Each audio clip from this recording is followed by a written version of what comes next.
कोई भी काम करने के लिए जो सरमाया आपको चाहिए, जो पैसा आपको चाहिए, वो आपके पास मौजूद होना चाहिए।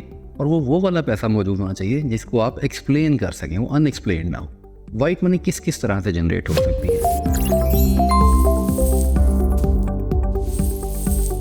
कोई विरासती चीज़ मौजूद है, कोई इनहेरिटेड चीज़ आपने सेल की है, कोई आपने गेन हासिल किया है, पुरानी चीज़ ली हुई आज के रेट पे आपने सेल की है, उस पर आपको पैसे ज़्यादा आ गए हैं, तो कॉस्ट और सेल का जो डिफरेंस है वो पैसे आपके जनरेट हो गए, वो वाइट मनी है। इसी तरह से आप जो सेव करते हैं अपनी बिजनेस इनकम में से, सैलरी में से, जो टैक्स पेड अमाउंट में से आप सेविंग अपनी निकालते चले जाते हैं हर साल में, वो आपकी वाइट मनी है। फॉरेन रेमिटेंस, बाहर से आप पैसे मंगवाते हैं, किसी अजीज़ रिश्तेदार से आप पैसे मंगवाते हैं, ब्लड रिलेशन में 5 मिलियन तक की लिमिट है, वो हम आपको पहले बता चुके हैं, वो पैसा भी आपकी वाइट मनी कंसिडर होगा।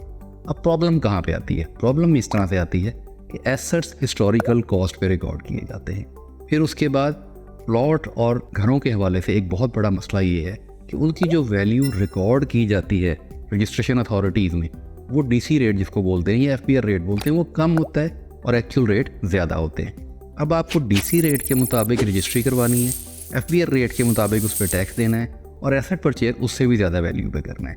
अब वहाँ पे आप कैश में ये ट्रांजैक्शन कर जाते हैं, जो कि बहुत बड़ी गलती करते हैं।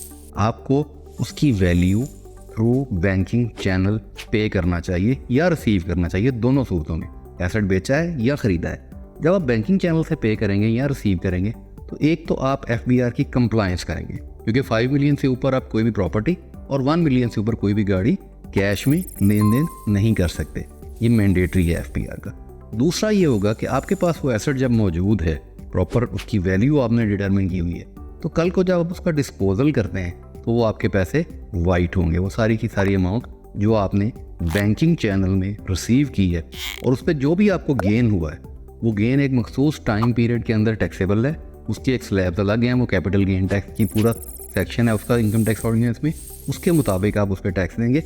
अगर वो टाइम पीरियड ज़्यादा हो गया, पुरानी चीज़ है, तो वो टैक्स फ्री होगी, उस पर जितनी गेन आएगी वो आपकी सारी टैक्स फ्री होगी। इसके अलावा आपका कोई प्राइस बॉन्ड निकल आता है, उस पर टैक्स कट जाता है, वो अमाउंट आपकी सारी की सारी वाइट मनी में कंसिडर की जाएगी।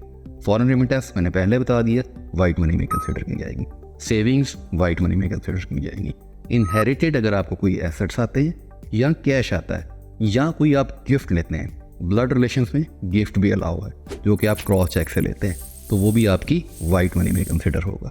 तो वाइट मनी जनरेट करने का सबसे बेस्ट तरीका यही है कि आप अपने अकाउंट्स को प्रॉपर मैनेज कीजिए और एसेट्स की सेल परचेज लाजमन बैंकिंग चैनल से कीजिए, ताकि आपके पास उसका प्रॉपर एविडेंस हो और आप उसको रिकॉर्ड कर सकें और उस पर जो भी गेन बनती है उसको, अगर तो वो टैक्सेबल गेन है तो उस पर टैक्स पे कर दीजिए ताकि आपके वो पैसे वाइट हो।